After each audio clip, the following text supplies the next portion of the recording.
Are you enjoying the desire? That's the part that matters the most. Because if you have an idea of what you want, and it is pleasurable for you to think about it, then there's not a vibrational variance between your desire, which life has helped you to give birth to, and your belief about it.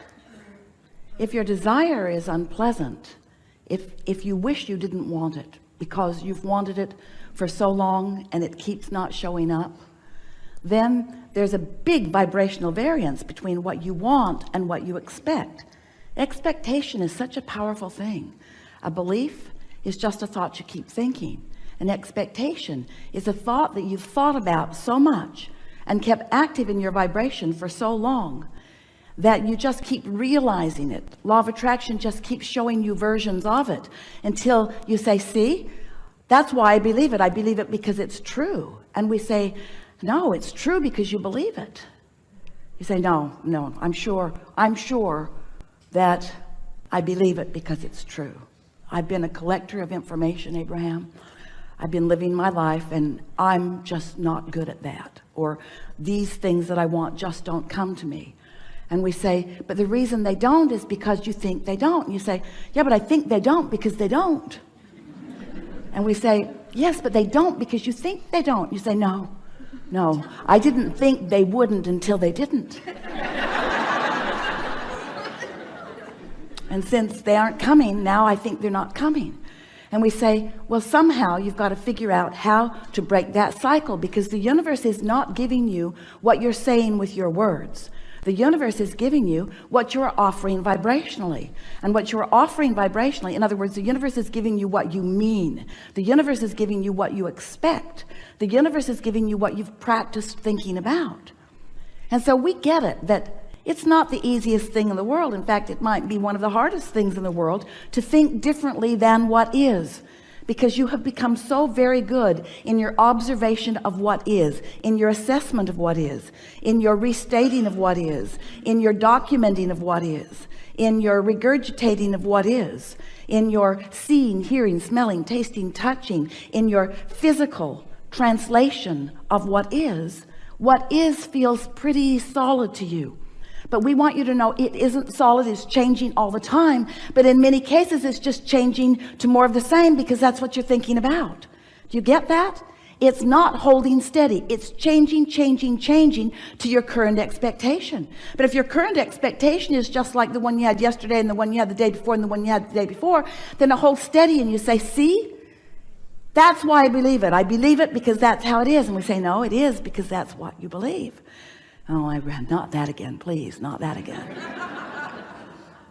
So we want to help you to realize that you are so much more than this physical being that you know as you, this magnificent physical being that you know as you, that you are an extension of source energy, and that source energy part of you exists even now. All of you didn't come forward into this personality. The larger part of you remains as this eternal consciousness, non-physically focused, pure positive energy. But here you are in this body, in this personality, and most important, in this current opinion, in this belief, in this expectation. Here you are offering a vibration that law of attraction is responding to. But the most important thing to realize about that is that the reason that you feel the emotions that you feel is because that inner being part of you, that source energy part of you, that non-physical part of you, that eternal, always eternally being part of you is having right here, right now, an opinion right here, right now about the very same thing that you're having an opinion about right here, right now. In other words, when you see that guy and you just hate that guy, so annoying in this way and this way and this way, the reason that you feel the discomfort that you would call hatred or whatever it is that you're feeling is because the source within you feels differently. Once we got Esther's attention about that, she said to us a few hundred times, Abraham, you clearly need more information about this. I'm sure if you knew what I know, you would not be sitting on your airy fairy cloud. If you knew what I know, you would feel about this like I feel about this.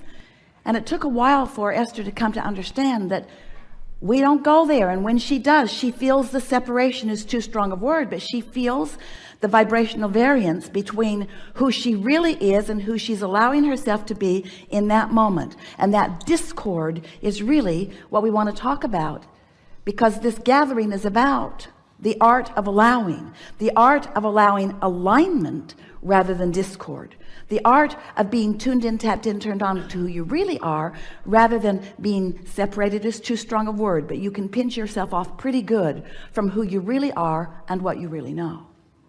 So over time, I've been talking with you about who you are. You are so important to the equation of the eternal expansion that we all are. He said, I'll go into this physical experience and I'll explore and I'll see, I'll hear, I will experience the contrast, the variety. And out of it, I will come to my personal conclusions about what I personally prefer. And the reason that you did that so clearly, you knew that so clearly before you got here, is because you understood that the whole purpose of the variety is for choosing. You said, I'll make choices that are important to me. And you knew that in doing that, you would launch rockets of desire, that you would send out vibrational rockets, because you weren't even considering your vocabulary in those days. You knew that you were an emanator of perspective, that you would emanate with clarity whatever it was that you were giving your attention to. And when you know what you don't want, you emanate a rocket of what you do want. And we said, and we will remain here non-physically focused, free of all resistance of a physical nature. And when you send off a rocket of something you prefer, we will hold steady to that rocket, and we will hold firm to the equation that you are establishing moment by moment. And as you evolve because of this time-space reality, so will we. And we will hold to the expansion that you carve out. And you said, okay. Sounded really good to you, because you knew that as we held to that expansion, that you would be able to tell in every moment by the way you feel how close to your expanded version you are holding, or how much you have deviated from it, you see. So your emotions let you know. If you're feeling wonderful, that means you've launched lots of rockets of desire, and you are in this moment not offering a thought, belief, or expectation that contradicts the desire that you hold. You're right up to speed with who you are. And in that moving with the flow of who you really are, you feel elation, you feel passion, you feel exhilaration, you feel really good, you feel love and appreciation, you feel joy. But if you are feeling frustration or overwhelmment, if you are feeling angst of any kind, if you are feeling anger, or if you are feeling grief, if you are feeling revenge, or any of those negative emotions that feel like despair or fear, then that means that your perspective in this moment is so far apart from the perspective of your source about the same thing. That's the most important thing to understand. It isn't that we are focused upon something entirely different and that's why we feel good. We're focused upon what you're focused upon and we feel good. And that is, no matter how you try to figure it out, what unconditional love really is. We maintain our alignment with that which is love, regardless of the condition. Now Esther wants to say, well, Abraham, if you were in the condition where I am, you might be feeling differently. And we say, do not argue for your conditional limitations. If you will distract yourself from the condition that is causing you the separation from all that you are, from all that we are, from that which is life, from that which is love, from that which is source, if you'll just cut that out, you'll feel good. In other words, it's like the cork is bobbing up there on the surface of the water. You can hold it under the water. That's what negative emotion is. But when you let go of it, when you're distracted from whatever you're doing that's holding it down, it will bob right back to the surface where it belongs. And you are the same.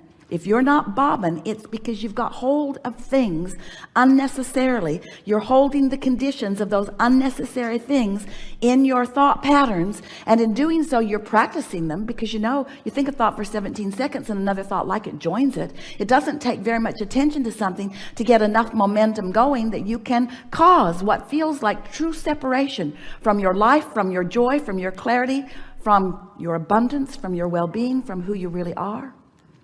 So cut it out.